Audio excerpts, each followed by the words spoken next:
قالا ربنا ظلمنا أنفسنا وإن لم تغفر لنا وترحمنا لنكونن من الخاسرين প্রিয় সম্মানিত দর্শকবৃন্দ, আসসালামু আলাইকুম ওয়া রাহমাতুল্লাহ। আজ আমি আপনাদের সামনে এক অত্যন্ত গুরুত্বপূর্ণ ও হৃদয়ে ছোঁয়া দোয়ার কথা তুলে ধরতে চাই। একটি দোয়া যা করেছেন আমাদের আদি পিতা, মানবজাতির প্রথম নবী হযরত আদম আলাইহিসসালাম। যখন তিনি ও মা হাওয়া আলাইহিসসালাম আল্লাহর নির্দেশ অমান্য করে সেই নিষিদ্ধ গাছের ফল খেয়ে ফেলেছিলেন, তখনই তারা বুঝতে পারলেন তারা ভুল করেছেন।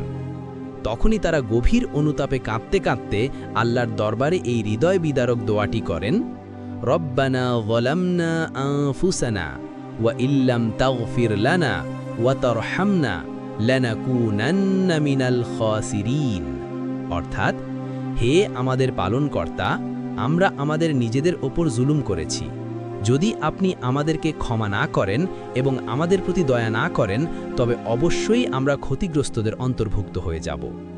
সূরা আল আরাফ আয়াত 23। প্রিয় ভাই ও বোনেরা, দেখুন আমাদের পিতা আদম আলাইহিসসালাম কি অসাধারণ নম্রতা ও বিনয়ের সাথে নিজের ভুল স্বীকার করেছেন।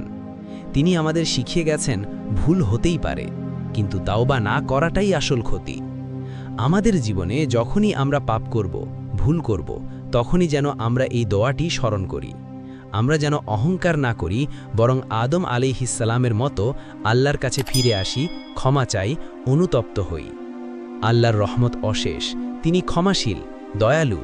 আমাদের উচিত বারবার তার কাছে ফিরে যাওয়া, তার দরবারে কান্নাকাটি করা আর এই দোয়াটি পড়া। আসুন আমরা সবাই এই দোয়াটি হৃদয়ে ধারণ করি এবং জীবনের প্রতিটি ধাপে আল্লাহর কাছে ক্ষমা প্রার্থনা করি। আল্লাহ আমাদের সবাইকে তাওবার তৌফিক দান করুন। আমিন। ওয়াসসালামু আলাইকুম ওয়া রাহমাতুল্লাহি ওয়া বারাকাতুহু।